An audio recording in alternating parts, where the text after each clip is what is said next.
So, I recently just saw the new Transformers movie, Bumblebee, and surprisingly, it was pretty good. Um, Before I get into it, I feel like, oh, look at that. Isn't that cool? I'm sorry, I've never shown that off to anyone, but anyway, before I give my thoughts on the movie, I feel like I should talk about my history with Transformers. So recently, I think I've become a little bit of a fan. I've watched the animated series recently. I've seen the first two seasons, majority of them, skipping a lot of the filler stuff, and I saw the 1986 movie, just the Transformers the movie, and I like it. I kind of dig it, you know. It's obviously something that I enjoy more as a child. But, you know, for what it was pretty good. And then as for the... oopsies. As for the everything else, the first movie was pretty good. I kind of liked the first movie. It's obviously got problems, but it's a big guilty pleasure. And then the sequels come in, and then everything just goes downhill, you know, from... all of them, really. All of them are just garbage. You can't say, like... And it's sad that you have to... They're just so bad that you have to rate them as, like, oh, this one's the least awful, or it's not as bad as that one, because they all are just generally bad. But this one was good. And I didn't know what to expect going into this, because the trailers didn't exactly sell me. And, like, it's just because I was just so afraid of what the franchise would be. Or rather, what this one would be based on what the franchise has been for the last 10 years. But, no, actually, hold on. What was weird is the trailers. When I first saw the trailer for this, I thought it was a trailer for a Herbie movie, I'm not going to lie. And I'm pretty sure I'm not the only one who thought that. But you might even think it's just a retelling of the original Transformers movie from 2007, because the opening very much resembles when Shia LaBeouf's character was getting his car, getting Bumblebee. And no, but this one was good. It's probably the best Transformers movie yet, you know, of the Bay series. But thankfully, he's not directing this one. He's only a producer, which is a plus. You know, sometimes things turn out a little better if you don't give them too much creative liberties. Like, I'm not gonna say the Ninja Turtles movies were great, but I feel like they were at least trying a little more than the last few Transformers movies. And, you know, you gotta give them credit for that, even if Out of the Shadows was pretty, really disappointing. But, no, the performances in this were really good. Haley Steinfeld, she's a great character. She's got a lot going through. She's going through a lot right now.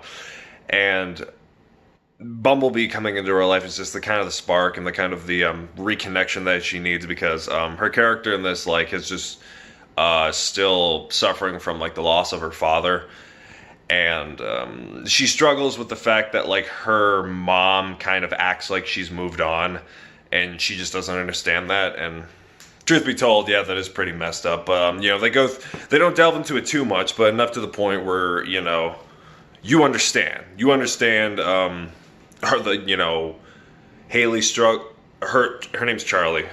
Haley Steinfeld's name is Charlie. You understand Charlie's struggle and her mom's struggle, and that I do like. What else is a plus? John Cena. So I was like, John Cena's in this movie. Holy shit. I expected more. He was all right. He was just one of those standard types of military generals who just, like, you know, they see something they don't understand, so they take it down, and they want to destroy it, dismantle it, just take it apart, you know, and he was, you know what, he was just, like, a little bit a notch above that, and it was alright. I liked it fine. If there was any, like, real issue I had with the movie is if somebody sees this movie and has no, like, recollection of anything that's happened in Transformers, or has never even seen Transformers before, you're gonna think that this is just a modern retelling of the Iron Giant, because in fact, you know what, hold on. I actually wrote notes for this review, and I have them on my computer, so just give me a sec. I'm gonna list for you all the reasons why this movie is very much resemblant of Iron Giant without giving away any spoilers. Okay, so robot crash lands on Earth. Robot can barely talk and has no memory of why it's there. Takes place in a small town and is more primitive than our own, being that the Iron Giant took place in, I think, the 50s or 60s, and this one takes place in 1987. Or 1980, yeah, 1987. The robot forms a friendship with an Earth child that he or she has to keep a secret from he or she's family. 5, or I don't know if I'm numbering now. The government gets involved and immediately wants to destroy it bit by bit, and has at least one scene where the robot gives off an impression that is very capable of destruction until brought back to their senses by this human child. Now, yeah, it's basically kind of the gist, and I feel like I wasn't too shocked at all that they would do something like this, Well, at least they're trying to market off something good. And the thing, something I want to go over is the things that this Transformers movie does right as opposed to the other ones is that you can definitely tell the people making this really cared about the original source material, because there's several instances where it feels like the original show, because the models look exactly like they did from the show as opposed to the weird new designs they gave them, but it's literally just like a 3D rip. It's like they just ripped from the Transformers Fall of Cybertron games, and it looks great. And then you get to see Cybertron, which looks amazing. Looks almost exactly like it did in the opening. And in fact, there's a bunch of little homages everywhere to the original show. Because there's one scene where a Bumblebee's fighting one of the robots, one of the Decepticons rather, and it's like that little thing that's resembled in the opening where a Decepticon throws a Transformer, and then he turns into a car, lands on the ground, turns around, and attacks them, transforms and attacks them. It's like, yes, that is exactly from the show. I was kind of geeking out in the theater. I was with a friend, and he was just like, what are you doing? It's like, dude, it's just like the show. You haven't seen the show. And he's like, okay. It's like, whatever.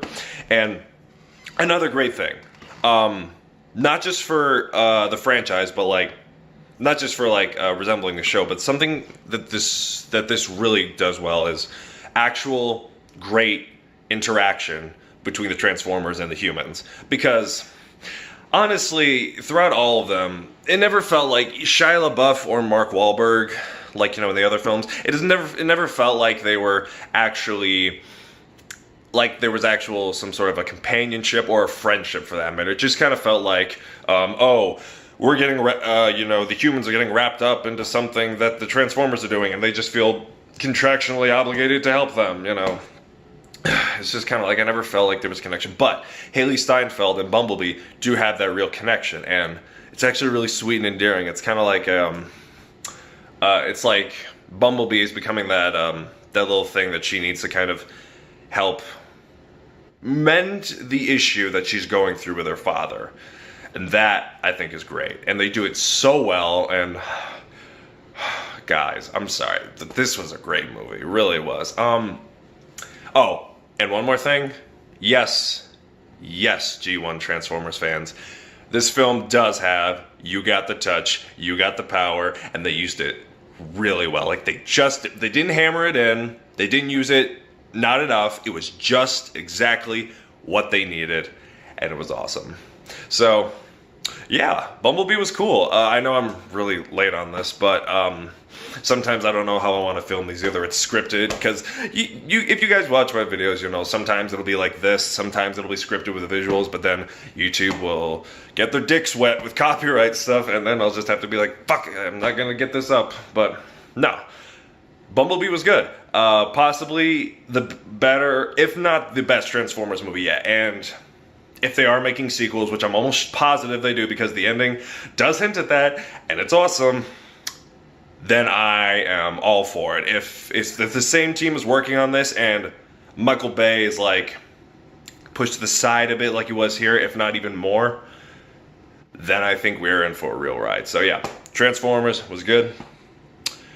If it's still in theaters, you guys gotta check it out, right? So take it easy.